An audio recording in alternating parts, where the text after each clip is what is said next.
నమస్కారం. అహల్య న్యూస్ కి స్వాగతం. వైసీపీ అధినేత జగన్మోహన్ రెడ్డిపై ఏపీ సీఎం చంద్రబాబు నాయుడు తీవ్ర ఆగ్రహం వ్యక్తం చేశారు. జగన్ హయాంలో 5 ఏళ్లు జరిగింది మామూలు విధ్వంసం కాదని ఆరోపించారు. తనలాంటి వాళ్లు ఎంతో మంది కన్నీళ్లు పెట్టుకున్నారు అంటే వైసీపీ పాలన ఎలా ఉందో అర్థం చేసుకోవచ్చన్నారు. శుక్రవారం ఏపీ అసెంబ్లీలో గవర్నర్ అబ్దుల్ నజీర్ ప్రసంగానికి ధన్యవాదాలు తెలిపే తీర్మానం ప్రవేశపెట్టారు.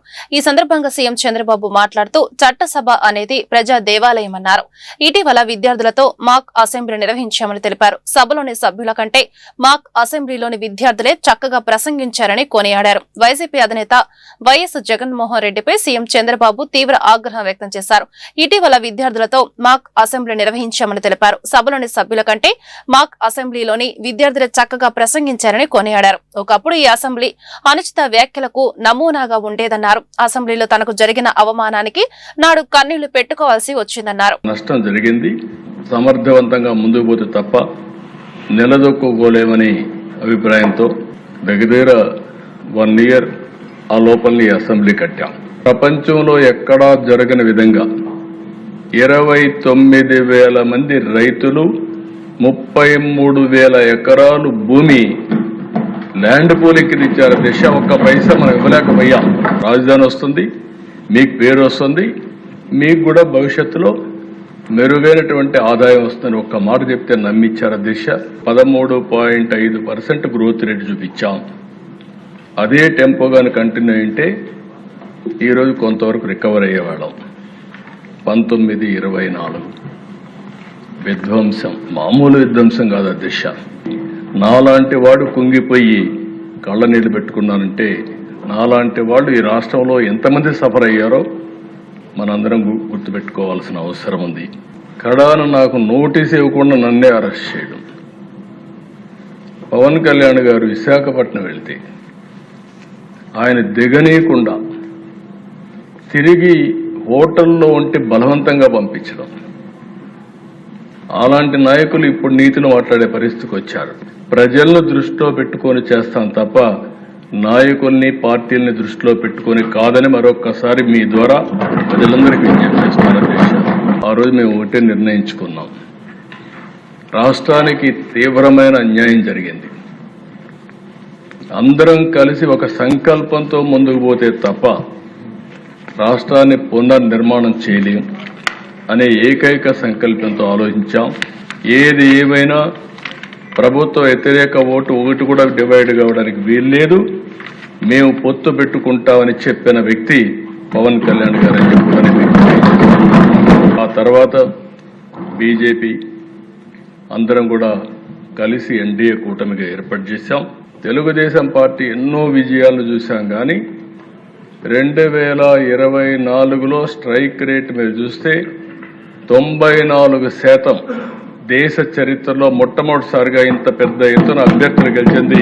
అసెంబ్లీలో ఏపీ గవర్నర్ అబ్దుల్ నజీర్ ప్రసంగానికి ధన్యవాదాలు తెలిపే కార్యక్రమం జరిగింది. ఈ కార్యక్రమంలో డిప్యూటీ సీఎం పవన్ కళ్యాణ్ పాల్గొని గవర్నర్ కు ధన్యవాదాలు తెలిపారు. అనంతరం కేంద్ర బడ్జెట్ పై చర్చలు కొనసాగాయి. 5 కోట్ల మంది ప్రజల ఆకాంక్షలను మోసుకెళ్లే బడ్జెట్ ఇదని పవన్ కళ్యాణ్ అన్నారు. అపార అనుభవంతో గత ప్రభుత్వ వారసత్వ సమస్యలను సీఎం చంద్రబాబు పరిష్కరిస్తున్నారని చెప్పుకొచ్చారు.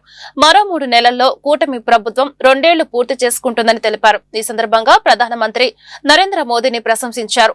నీలో సాహసం ఉంటే దేశం అంధకారంలో ఉంటుందా అని కవి శేషేంద్ర చెప్పిన కవితను మోదీని ఉద్దేశించి కొనియాడారు పవన్ కళ్యాణ్. హుందాగా ఈ గౌరవ చట్టసభను నడుపుతున్న మీ విధి విధానాలకి, అలాగే చట్టసభలో సమయ పాలనను పాటిస్తూ సభ్యులందరూ ఎంతో హుందాగా, ఎంతో గౌరవప్రదంగా ప్రజా సమస్యల్ని వాటి పరిష్కార మార్గాలను వెతకాలని మా అందరికీ మీ అపారమైన అనుభవంతో దిశానిర్దేశకత్వం చేస్తున్న మీకు జనసేన పార్టీ తరపు నుంచి, మా ఎన్డీఏ కూటమి తరపు నుంచి నా హృదయపూర్వక నమస్కారం, కృతజ్ఞత.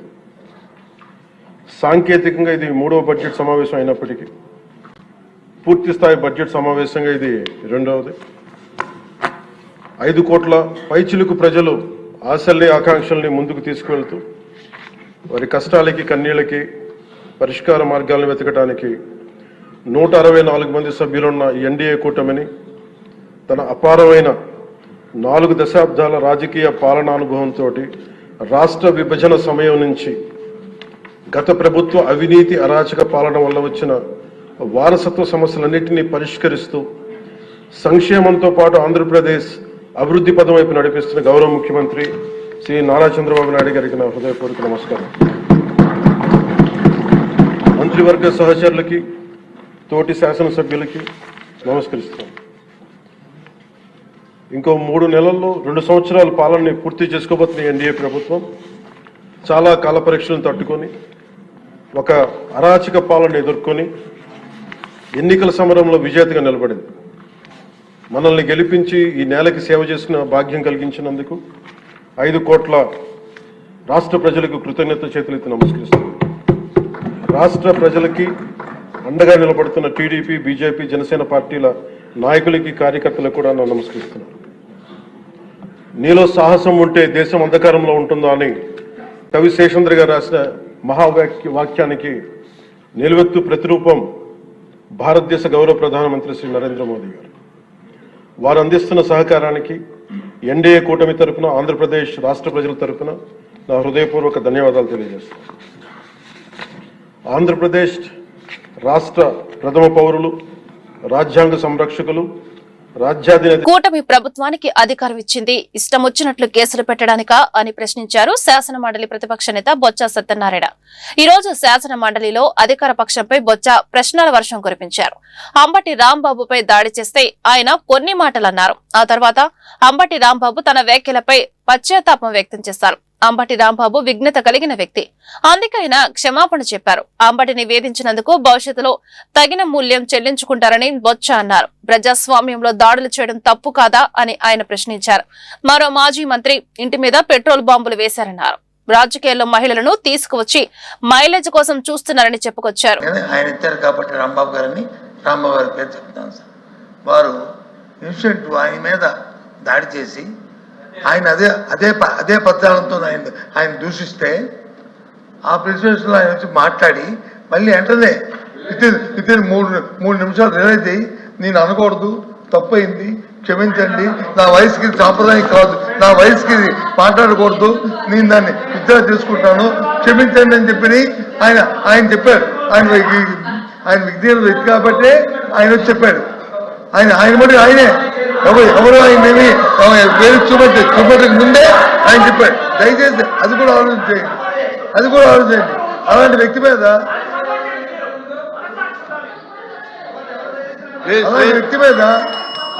వీళ్ళు వచ్చి ఎంతమందితో దాడి చేయడం అనేది అంటే ప్రజాస్వామ్యంలో దాడులు చేయడం అనేది ప్రజాస్వామ్యంలో సాంప్రదాయం అధ్యక్ష. దీన్ని ప్రోత్సహిస్తాం అధ్యక్ష, మనం అది కరెక్ట్ కాదు కదా అధ్యక్ష, ప్రోత్సహిస్తాం అధ్యక్ష. ఆ తర్వాత ఇంకో మంత్రి ఇంటి మీదకి వచ్చి పెట్రోల్ బాంబులు వేస్తాం అధ్యక్ష, తప్పు కదా అధ్యక్ష. పెట్రోల్ బాంబులు సంస్థ ఉందా అధ్యక్ష? పెట్రోల్ బాంబులు అధ్యక్ష ఉందా అధ్యక్ష? ఆ పెట్రోల్ బాంబులు వేస్తే అధ్యక్ష సాంప్రదాయం అధ్యక్ష. వారు ఇచ్చారు కాబట్టి ఇచ్చారు, వారి ఇంటి మీద అంటున్నాను కాబట్టి దయచేసి ఇంతవరకు అది కరెక్ట్ కాదు.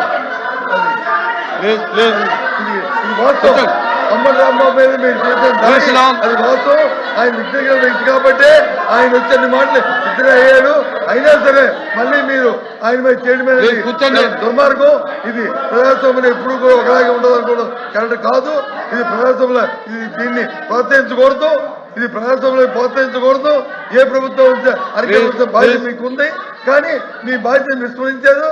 దానికి తగిన మూల్యం చెల్లించుకో తప్పదు. విశాఖ ఉత్సవ్ యోగాంధ్ర 2025 సరస్ మేళ వంటి కార్యక్రమాలు రాష్ట్ర ప్రతిష్టతను మరింత పెంచాయని ఎమ్మెల్యే గల్లా మాధవి పేర్కొన్నారు. కూటమి ప్రభుత్వ పాలన సాక్షాత్తు మహాసామ్రాట్ శ్రీకృష్ణ దేవరాయల పాలనను తలపిస్తుందన్నారు. గత వైసీపీ ప్రభుత్వ రాష్ట్రాన్ని విధ్వంసం చేస్తే నేడు కూటమి ప్రభుత్వ రాష్ట్ర వికాసానికి బాటలు వేస్తుందని వివరించారు. శుక్రవారం గవర్నర్ ప్రసంగానికి ఆమె ధన్యవాదాలు తెలిపారు. రాష్ట్రాన్ని అగ్రపదంలో నిలుపుతున్న రాష్ట్ర ముఖ్యమంత్రి నారా చంద్రబాబు నాయుడు, ఉప ముఖ్యమంత్రి పవన్ కళ్యాణ్ తో పాటు దేశ ప్రధాని నరేంద్ర మోడీకి ఆమె ప్రత్యేక ధన్యవాదాలు తెలిపారు. ధన్యవాదాలు చెప్పే అవకాశం కల్పించినందుకు కృతజ్ఞతలు అధ్యక్ష. గవర్నర్ చేసే ప్రసంగం కేవలం ఒక సాంప్రదాయం మాత్రమే కాదు, అది ప్రభుత్వ బాధ్యతకు ప్రతిరూపం, కోట్లాది మంది ప్రజల ఆకాంక్షకు ప్రతిబింబం. నిన్నటి గవర్నర్ గారి ప్రసంగం వింటున్నంతసేపు గత అనుభవాలు, నేటి విజయాలు, భవిష్యత్తు ప్రణాళికలు కళ్ల ముందు నిలిచాయి. గతం మరియు గత పాలకుల విధానం నేటికీ మర్చిపోలేని పరిస్థితి. ఇంకా గత ప్రభుత్వం అని గుర్తు చేసుకోవాలా అంటే అధ్యక్ష, ఒక యుద్ధం ఒక రాజ్యాన్ని, ఒక విధ్వంసం ఒక దేశాన్ని కొన్ని దశాబ్దాల కాలం పాటు ప్రభావితం చేస్తుంది. నేటి మన ఆంధ్ర రాష్ట్రం కూడా అలాంటి పరిస్థితుల్లోనే ఉంది. తీర్చుకుంటున్న అప్పులు, కుప్పకూలిపోయిన వ్యవస్థల పునర్నిర్మాణం వాటికి నిదర్శనం. గత విధ్వంసాన్ని మోస్తూనే నేడు సాధించుకున్న విజయాలు ఎన్నో.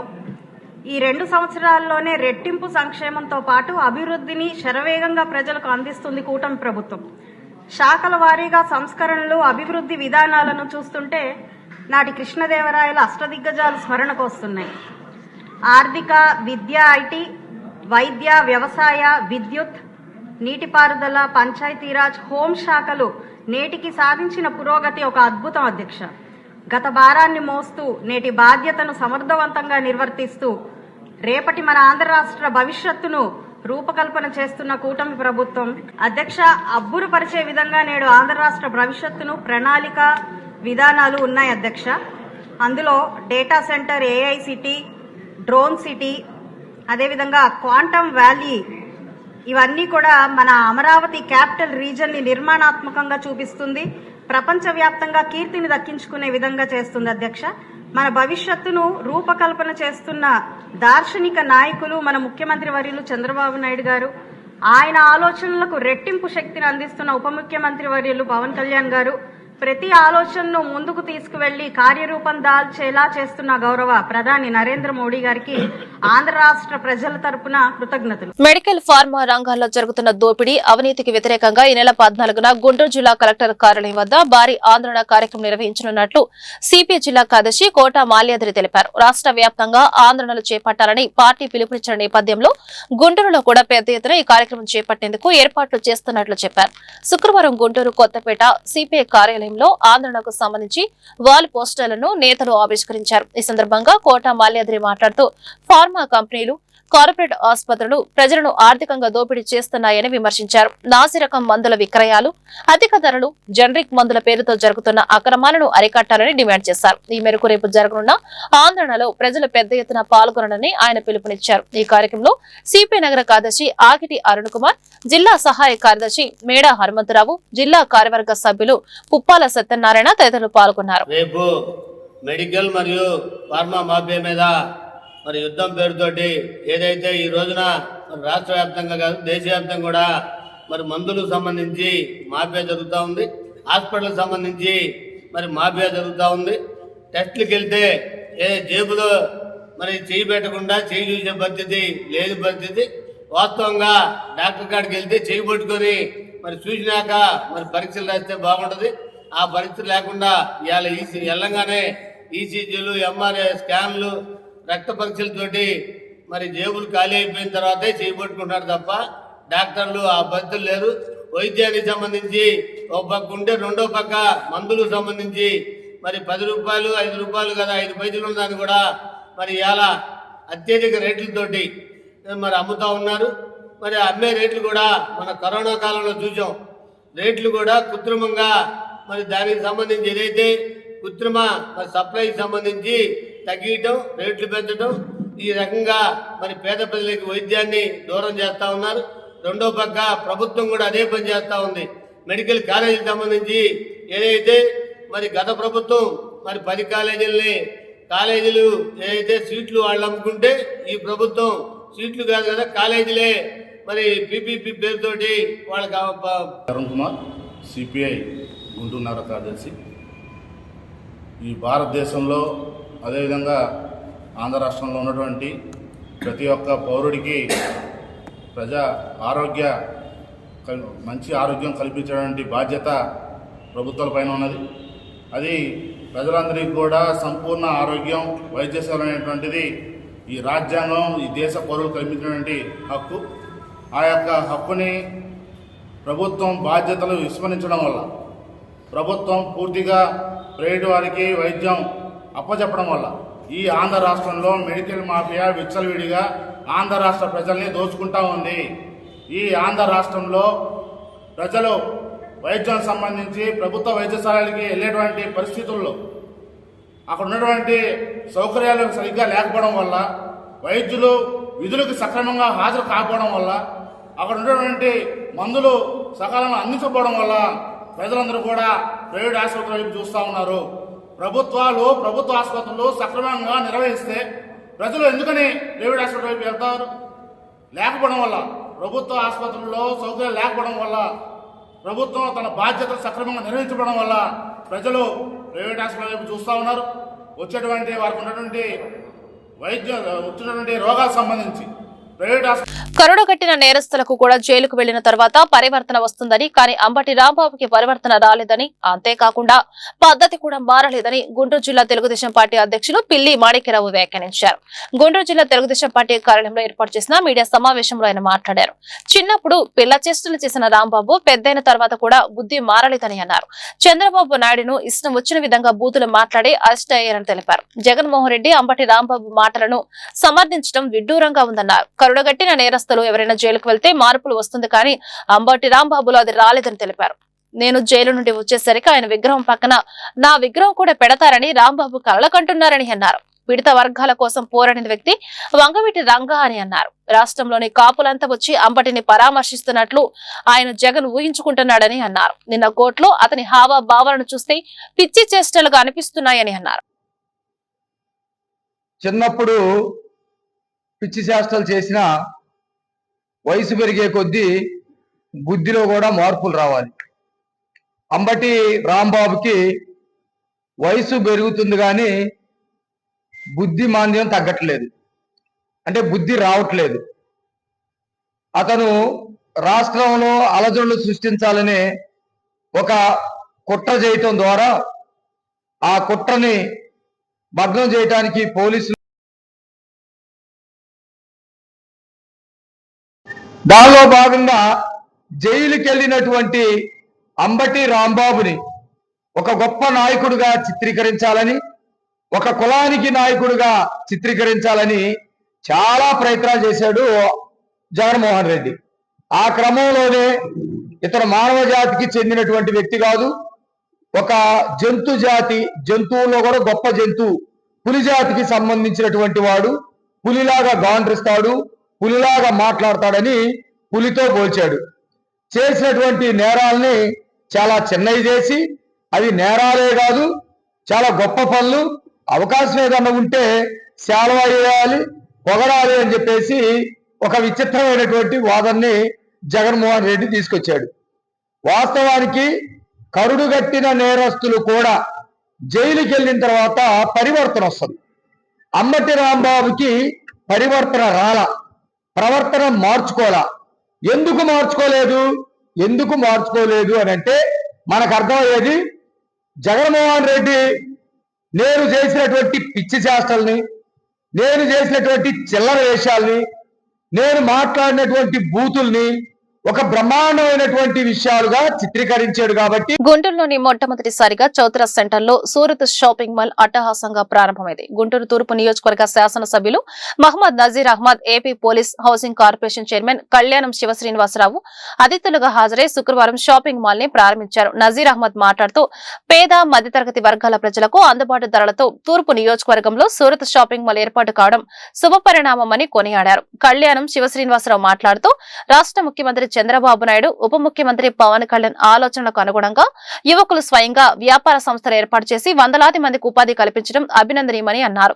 సూరత్ షాపింగ్ మాల్ దినదిన అభివృద్ధి చెందాలని వారు ఆకాంక్షించారు. షాపింగ్ మాల్ ప్రారంభోత్సవం సందర్భంగా అద్భుతమైన ఆఫర్లను అందుబాటులో ఉంచామని, కస్టమర్లు అవకాశాన్ని సద్వినియోగం చేసుకుని షాపింగ్ మాల్ ని ఆదరించాలని నిర్వాహకులు ఆకాంక్షించారు. షాపింగ్ మాల్ నిర్వాహకులు Tirupati Suresh, TDP minority cell Guntur నగర అధ్యక్షులు రఫీ, కార్పొరేటర్లు చిస్టి, సంకూరి శ్రీను, వార్డు ప్రెసిడెంట్ బుజ్జి తదితరులు ఈ ప్రారంభోత్సవ కార్యక్రమంలో పాల్గొన్నారు.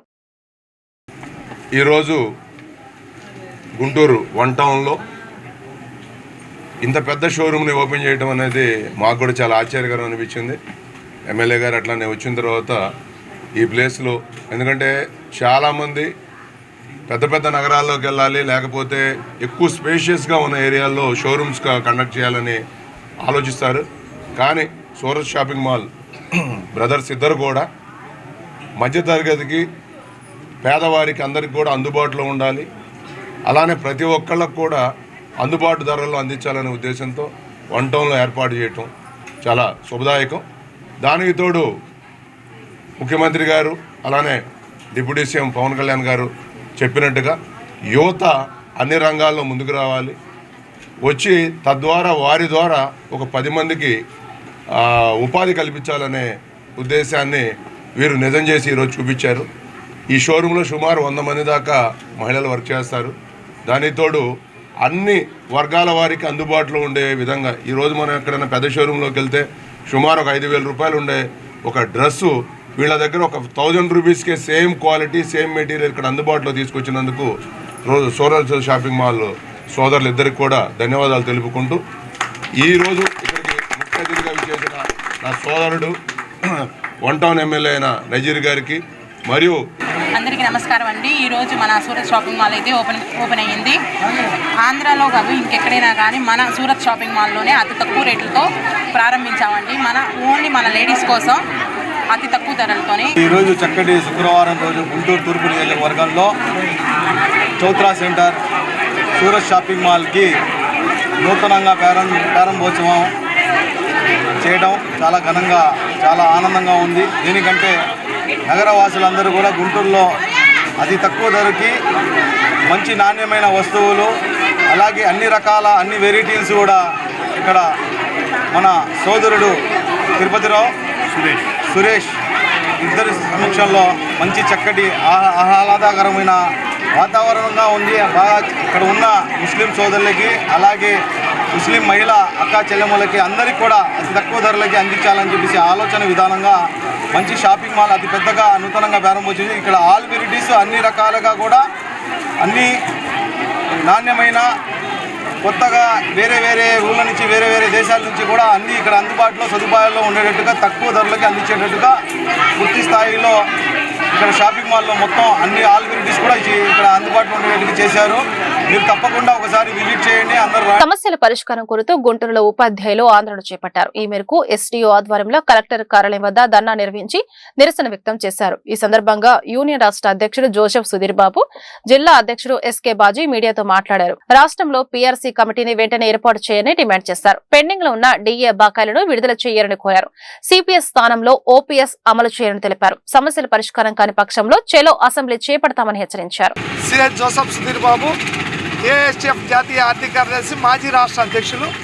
ఈరోజు 28 జిల్లాల్లో రాష్ట్ర వ్యాప్తంగా పెద్ద ఎత్తున కలెక్టరేట్ల ముందు ధర్నా కార్యక్రమం చేపట్టడం జరిగింది.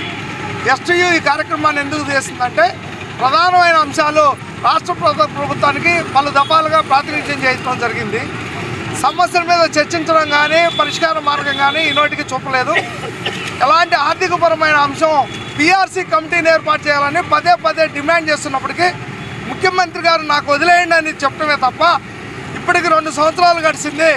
పీఆర్సీ కమిటీ వేయాల్సిన బాధ్యత రాష్ట్ర ప్రభుత్వం మీద ఉంది. వెంటనే పీఆర్సీ కమిటీని వేయమని డిమాండ్ చేస్తున్నాం. అలా చేయని పక్షంలో మా ప్రత్యక్ష కార్యాచరణ ఉధృతం చేస్తామని కూడా తెలియజేస్తున్నాం. ఈరోజు మరి 30% ఐఆర్ని ఇవ్వాలి, 4 డిఏలు పెండింగ్ ఉన్నాయి, 37,000 కోట్లు ఈరోజు ఉద్యోగ ఉపాధ్యాయ కార్మిక పెన్షన్ల మా బకాయిలు పెండింగ్ ఉన్నాయి.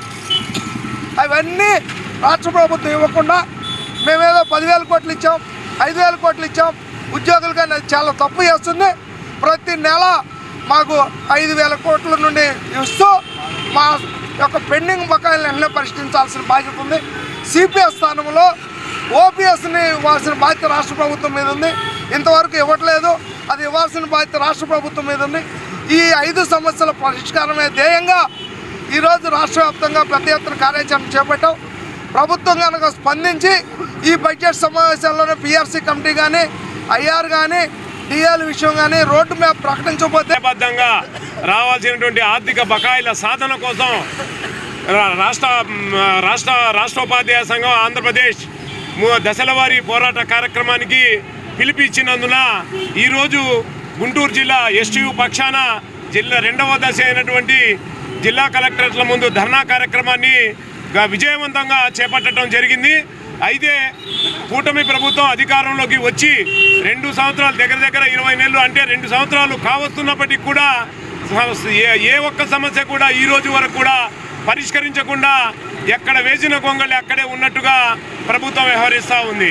కూటమి ప్రభుత్వం ఎన్నికల మేనిఫెస్టోలో అనేకమైనటువంటి హామీల్ని ఇచ్చింది. కానీ ఏ హామీ కూడా ఇంత మటుకి నెరవేర్చినటువంటి దాఖలాలు కనబడటం లేదు. దానికి సంబంధించి రాష్ట్ర ఉపాధ్యాయ సంఘం మన యొక్క హక్కుల్ని రక్షించుకోవాలి, సాధించుకోవడానికి ఈ 3 దశల ఉద్యమ కార్యాచరణ అనేటువంటిది చేపట్టడం జరిగింది.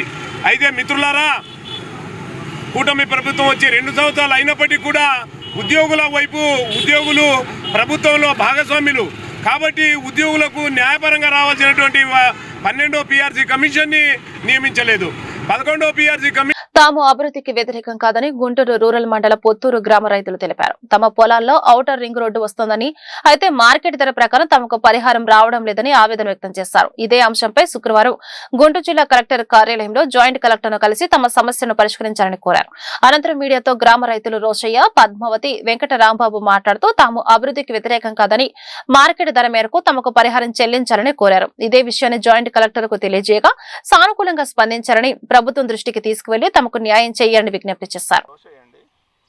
అంకిరెడ్డిపాలెం తాలూకు ఇక్కడ ఈ రోజున ఓఆర్ఆర్కి సంబంధించి జాయింట్ కలెక్టర్ గారిని కలవటానికి అంకిరెడ్డిపాలెం రైతులు, అదేవిధంగా పొత్తూరు రైతులు ఎవరికైతే ఈ ఓఆర్ఆర్ కింద భూములు తీసుకుంటున్నారో ప్రభుత్వం, వారి గురించి గతంలో మేము కొన్ని రిక్విజిషన్లు అభ్యంతరాలు తెలియజేశాం. వారు ప్రభుత్వం వారు ఈ రోజున మమ్మల్ని వచ్చి వివరణ ఇవ్వాల్సిందిగా మమ్మల్ని కోరారు. సో నాతో పాటు వచ్చినటువంటి రైతులందరూ కూడా ఈరోజు వచ్చి జేసీ గారిని కలవటం జరిగింది. జేసీ గారి దగ్గర మంచి సహృద్భావంతో మంచి వాతావరణంలో చర్చలు జరిగినాయి. సో అందరి తరఫున మేము కోరేది ఏంటంటే, ప్రభుత్వానికి ఇవ్వాల్సినటువంటి ఓఆర్ఆర్కి ఇవ్వాల్సినటువంటి దానికి అందరం మేము రైతాంగం ప్రభుత్వానికి అనుకూలంగా కట్టుబడి ఉన్నాం. అయితే ఏంటంటే ఇక్కడ ఉన్న వాళ్ళందరూ కూడా సన్నకారు, చిన్నకారు, కేవలం ఏంటంటే ఉన్న పొలంలో కొద్ది గొప్ప ఎకరం ఉన్నటువంటి వాళ్ళు, వీళ్ళందరూ ఎక్కువ భాగం సన్నకారు, చిన్నకారు రైతులు ఉన్నారు. వాళ్ళకి ఉన్నటువంటి జీవనోపాధి అదే. కాబట్టి ఇది కనుక ప్రభుత్వం కనుక తీసుకుంటే వాళ్ళు చాలా ఎకనామికల్గా చాలా ఇబ్బంది పడతారు. వాళ్ళకి ఇంకా వేరే ఆధారం లేదు. కుటుంబ పోషణ కానీ, పిల్లల చదువు కానీ, లేకపోతే మిగిలినటువంటి కుటుంబ అవసరాలన్నీ కూడా ఏంటంటే ఈ ఉన్నటువంటి ఎకరం మీద రావాల్సినటువంటి అవసరం ఉంది. కాబట్టి కేవలం ఇది కనుక ప్రభుత్వం కనుక తీసుకుంటే మరి వారి జీవనోపాధి అనేటువంటిది బాగా దెబ్బతింటుంది, చాలా ఇబ్బంది పడతారు. సో కాబట్టి ఏంటంటే ఈ రోజున ప్రభుత్వాన్ని మేము కోరింది ఏంటంటే, మార్కెట్ వాల్యూ ఇప్పించమని చెప్పేసి మేము కోరుతున్నాం. అంటే మార్కెట్ వాల్యూకు తర్వాత రిజిస్టర్. వెంకట రాంబాబు నా పేరు, మాది పొత్తూరు గ్రామం. ఓఆర్ గారి కింద మా ల్యాండ్ పోతుంది సార్. మాకు ఎప్పుడో గతంలో 10 years కింద గజాల్లో రిజిస్ట్రేషన్ అయ్యింది. దానికి కన్వర్షన్ లేదు. లేకపోతే ఇళ్ళు పొలాలుగానే ఇస్తామంటున్నారు. దానికి మేము కొంచెం అభ్యంతరం చెప్పాం. సార్ మాకు కూడా గజాల్లో రిజిస్ట్రేషన్ ఉంది కాబట్టి గజాలని ఇప్పించవలసింది కానీ జాయింట్ కలెక్టర్ గారిని కోరాం. ఆయన కూడా సానుకూలంగా స్పందించారు. అయితే మీ అభ్యర్థన తీసుకెళ్తామండి ప్రభుత్వం దృష్టికి అని చెప్పన్నారు. మాకేంటంటే ఓఆర్ఆర్కి ఇవ్వటం మాకు ఓకే, కానీ మాకు మార్కెట్ వాల్యూ ప్రకారం కొంచెం అమౌంట్ ఇస్తే బాగుండిద్ది. ఈరోజు ఓఆర్ఆర్ గురించి కలెక్టర్ గారితో మాకు మీటింగ్ ఏర్పాటు చేశారు. దానికోసమై మేము మా పొత్తూరు, అంకిరెడ్డిపాలెం రైతులు అందరూ రావడం జరిగింది ఇక్కడికి. మాకు కలెక్టర్ గారికి మేము సమస్యలు విన్నవించుకున్నాము. మా పొలాలు మార్కెట్ వాల్యుయేషన్కి, గవర్నమెంట్ వాల్యుయేషన్కి చాలా తేడాలు ఉన్నాయి. దానివల్ల ఎకరం ఉన్న రైతులు అందరివి కూడా చాలా ఇబ్బందులు పడే పరిస్థితులు ఉన్నాయి. పిల్లల చదువులే కానీ, పెళ్ళిళ్ళే కానీ, ఇంకా చాలా అవసరాలు మాకు ఆ పొలాలతో ముడిపడి ఉన్నాయి. కాబట్టి వాళ్ళు ఇచ్చే పరిహారం మాకు సరిపోదు. కాబట్టి మేము మార్కెట్ వాల్యుయేషన్ ప్రకారం మాకు దాన్ని కన్సిడర్ చేయమని అడుగుతున్నాము. జేసీ గారు కూడా మాకు సానుకూలంగా స్పందించారు. దానికి పై అధికారుల దృష్టికి తీసుకెళ్తామని చెప్పేసి అన్నారు. మేము వెయిట్ చేస్తున్నాం. ఈ వార్తలు ఇంతటితో సమాప్తం. నమస్కారం.